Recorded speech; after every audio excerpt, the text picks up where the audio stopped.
Hello friends, welcome to my channel. I am Prashansa. आज हम पढ़ेंगे total history and civics book. आज हम the first war of independence 1857 का इकोनॉमिक कॉजेज स्टडी करेंगे। इकोनॉमिक कॉजेज में हम स्टडी करेंगे कि ब्रिटिश के अगेंस्ट एक्सप्लोटेशन क्यों लिया गया था, ऐसी क्या आ गई थी रीज़न कि एक्सप्लोटेशन हुआ पड़ा था, इकोनॉमिक एक्सप्लोटेशन की लेना पड़ा था। तो पहला रीज़न था एक्सप्लोटेशन ऑफ इकोनॉमिक रिसोर्सेज। जो रिसोर्सेज थे जो इंडिया से अपने बेनिफिट पे लेके जाते थे, मतलब एग्रीकल्चर हो या इकोनॉमिक कॉलोनिंग हो, किसी भी तरीके की जो चीज़ थी वो इंडिया फोर्सली एक्सपोर्ट करता था ब्रिटिशर्स को, वो भी कम रेट पे। जो भी रॉ मटेरियल है, स्पाइसेस है, प्लांटेशन है, फूड ग्रेन्स, जो भी शॉर्ट सप्लाई है ब्रिटिशर्स को जो अपने देश में नहीं मिलती है, वो सप्लाई करता था इंडिया इंग्लैंड को या ब्रिटिशर्स को कम रेट पे, नॉमिनल टैक्स पे या तो ड्यूटी फ्री वो कर देते थे। लेकिन उसके बदले में इंडिया को एक रेडीमेड गुड एक्सेप्ट करना पड़ता था, ना कि ये पैसा उनके वेलफेयर में ना लग के रेडीमेड गुड एक्सेप्ट करने के शर्त में लगता था। और उसके कारण बहुत सारी चीज़ें आ गई थी इंडिया में चेंजेस, तो वो एक्सप्लोटेशन को बंद किया गया था क्योंकि इंडियंस को चीपर रेट पे भेजना पड़ रहा था। इससे इंडियंस से बहुत घाटा हो रहा था, कोई फ़ायदा नहीं हो रहा था, टैक्स मिल नहीं पा रहा था, लेकिन टैक्स तो पे करना था। तो पैसे कहाँ से आ रहे थे, वही प्रॉब्लम हो रही थी, इंडियंस को फेस करनी पड़ रही थी। The British exploited the Indian resources of their own benefit. They made agricultural India an economic colony to serve as the interest of industrial England. India was forced to export at cheaper rate. The raw material like raw cotton and raw silk that British industries need urgently, plantation product like indigo and tea, and the food grain which were in short supply in Britain. India was made to accept ready-made British goods either duty-free or at nominal rate, while Indian products were subjected to high import duties in England. The Indian handmade goods were unable to compete with the cheaper machine-made British products. They ruined the Indian industry, deprived the artisan of their income, and reduced the avenues of employment of labor. On the other hand, the export of raw material and food grain deprived of her agricultural surplus and raised the price of raw material. Thus, the change in the nature of India's trade became an instrument for exploiting Indian resources. Next था drain of Plassey. The European trader used to bring gold into India and buy Indian cotton and silk. However, after the conquest of Bengal, the British stopped getting gold into India. They began to purchase raw material of their industries and began England as surplus revenue of Bengal and profit them duty-free inland trade. The began process of plundering India's raw material, resource of the wealth by the Britain. The transfer of wealth from India to England, for which India get no prominent economic return, is called drain of wealth. Drain मतलब यहाँ से जाना, wealth मतलब पैसे, जो पैसे जा रहे थे फालतू में, इंडिया का जो पैसे था वो इंग्लैंड को भेजा जा रहा था किसी भी गोल्ड के रूप में या किसी टैक्स के रूप में, किसी भी तरीके से इंडिया का जो वेल्थ था, जो पैसे थे, जो प्रॉपर्टी थी, वो इंग्लैंड को दी जा रही थी और उसके बदले में इंडिया को कोई प्रोपेगनेट नहीं मिल रहा था, मतलब उसका कोई इकोनॉमिक रिटर्न नहीं मिल पा रहा था। ये जो इसको ड्रेन ऑफ वेल्थ कहते हैं। किस किस चीज़ों की ड्रेन हो रही थी, salaries, incomes and saving of Englishman, British expenditure of India on purchase of military good, office establishment, interest in डेप्ट, अननेसेसरी एक्सपेंडिचर ऑफ आर्मी, इन सब चीज़ें को ड्रेन हो रही थी, मतलब ये सब चीज़ें इंग्लैंड में जा रही थी, तो इंडिया को इसका कोई प्रॉफिट नहीं मिल पा रहा था, इसलिए एक्सप्लोटेशन का ये भी कारण बना। नेक्स्ट है DK of cottage industry and handicraft. Heavy duties on Indian silk and cotton textiles in Britain destroyed Indian industry. On the other hand, British goods were imported into India at nominal duty. By the middle of the 19th century, export of cotton and silk good from India practically ceased. The silk good from India practically ceased. The art of spinning and weaving, which for ages has been given employed to thousands of artisans, become extinct. ये जो cottage की industries जो बढ़ रही थी, cottage मतलब जो English industries, England में जो इंडस्ट्रीज है, कंपनीज है, वो जो रातों रात बढ़ी जा रही थी, क्योंकि इंडिया से जो गुड्स जा रहे थे ड्यूटी फ्री थे, तो सबसे ज़्यादा गुड्स लेके, रॉ मटेरियल लेके रख लिए थे, क्योंकि कब इंडियंस का मूड बदलेगा वो ब्रिटिशर्स भी नहीं जानते थे, इसलिए सबसे ज़्यादा रॉ मटेरियल लेके रख लिए थे और इंडिया के को वही चीज़ बेचे जा रहे थे मशीन मेड गुड बना बना के।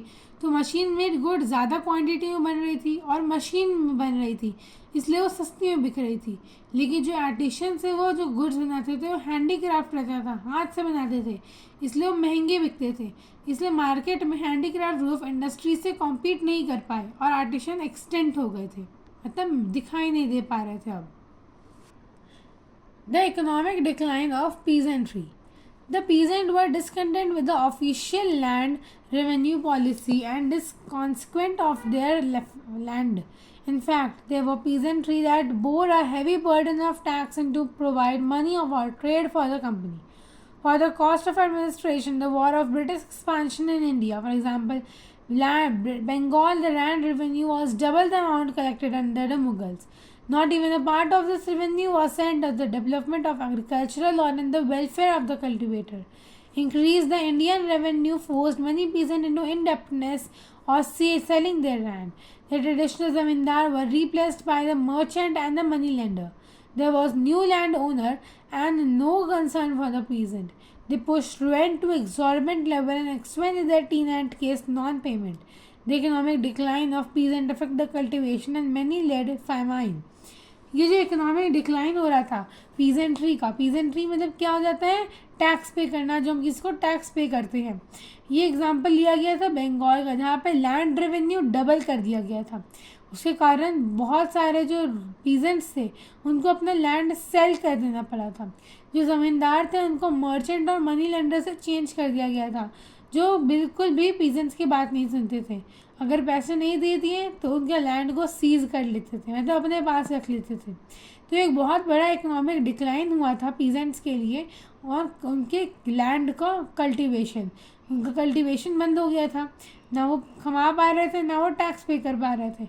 इसीलिए बहुत सारे लोग फमाइन में ज्वाइन हो गए थे, मतलब एक्सप्लॉयटेशन में ज्वाइन हो गए थे। नेक्स्ट है ग्रोइंग अनएम्प्लॉयमेंट।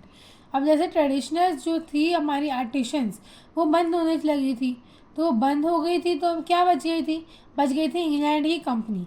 तो लोग घूम फिर के जाके इंग्लैंड की कंपनी में ही जॉब ले लेते थे और उसके कारण क्या हो रही थी, इंग्लैंड की कंपनी में जो ब्रिटिशर्स थे उनको हायर पोस्ट मिलती थी और इंडियंस को कभी भी हायर पोस्ट नहीं मिल पाती थी। एक लेवल के बाद उनको और आगे नहीं बढ़ने दिया जा रहा था। तो ये जो ग्रोइंग अनएम्प्लॉयमेंट है, अनएम्प्लॉयमेंट हमेशा ग्रो हो रही थी, ये भी बहुत बड़ा कारण बना रिवेंज का, एक्सप्लॉयटेशन का। नेक्स्ट है inhuman treatment in Indigo cultivator. Indigo trade was highly profitable to the British, but the condition under which the peasant had to work in inhuman. The peasant were forced to cultivate only indigo in the field, chosen by British planters. अब Britishers आते थे, Britishers को जिस चीज़ की कमी होती थी अपने देश में, ब्रिटिशर्स इंडिया को बोलते थे तुम वही उगाओ, तुमको और कुछ नहीं उगाना है। अगर तुमने और कुछ अपने लैंड पे ग्रो किया तो तुम हाईली पनिशेबल रहोगे, तुम्हारे क्रॉप्स को डिस्ट्रॉय कर दिया जाएगा, तुम्हारा कैटल ले लिया जाएगा, तुमको बहुत पनिशमेंट दी जाएगी। इसलिए लोग डर के जो ब्रिटिशर्स बोलते थे वही अपने लैंड पे उगाते थे या ग्रो करते थे। Poverty and famine. The British economic exploitation, decay of indigenous industry, high taxation, drain wealth, stagnation of agriculture and exploitation of the poor peasant reduced the Indian to extreme poverty.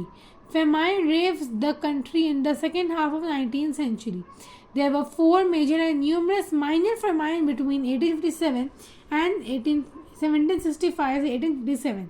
The famine was the result of drought, the other natural calamities as well as bad administration. The British government did nothing to lessen people's misery. Poverty और famine, जो unemployment grow हो रही थी, जो land seize कर लिया जा रहा था, इनह्यूमन ट्रीटमेंट कर रहे थे, तो ये सब पॉवर्टी को लेंड कर रही थी, क्योंकि जो भी लोग कर रहे थे वो अपने मन से नहीं कर पा रहे थे। वो उनको गुड्स जो उगाते थे, वो भी गुड्स जो ग्रो करते थे, वो ब्रिटिशर्स को जितना खरीदना है वो खरीदते थे, उसके बाद और कहीं नहीं बिकता था, क्योंकि किसी को उतनी जानकारी नहीं थी इसका मतलब क्या होता है, इसलिए और कहीं नहीं बिकता था, उनका पूरा क्रॉप्स बेकार चला जाता था। इसलिए ये पॉवर्टी का प्रॉब्लम बन गया था, और उसके कारण जो रिवेंज दिया गया उसको फमाइन बोलते हैं। 19th सेंचुरी के सेकेंड हाफ में 4 फमाइन हुआ था, माइनर न्यूमरस फमाइन किया गया था 1765 से 1857 में। जो फमाइन का रिजल्ट आया था, नेचुरल क्लेमिटीज आया था और एडमिनिस्ट्रेशन पूरा बिगड़ चुका था।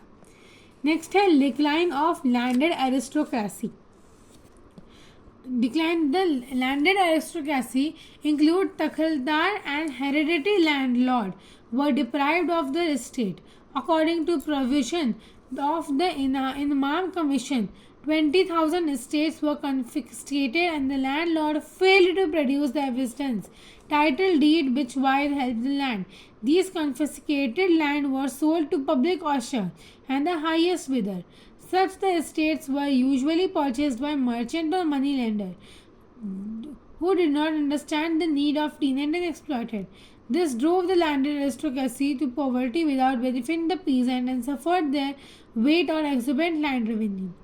इसका मतलब होता है कि जब एक लैंड सीज कर लिया जाता है, इमाम कमीशन के तहत 1852 में 20,000 इस्टेट में ये बात फैल चुकी थी।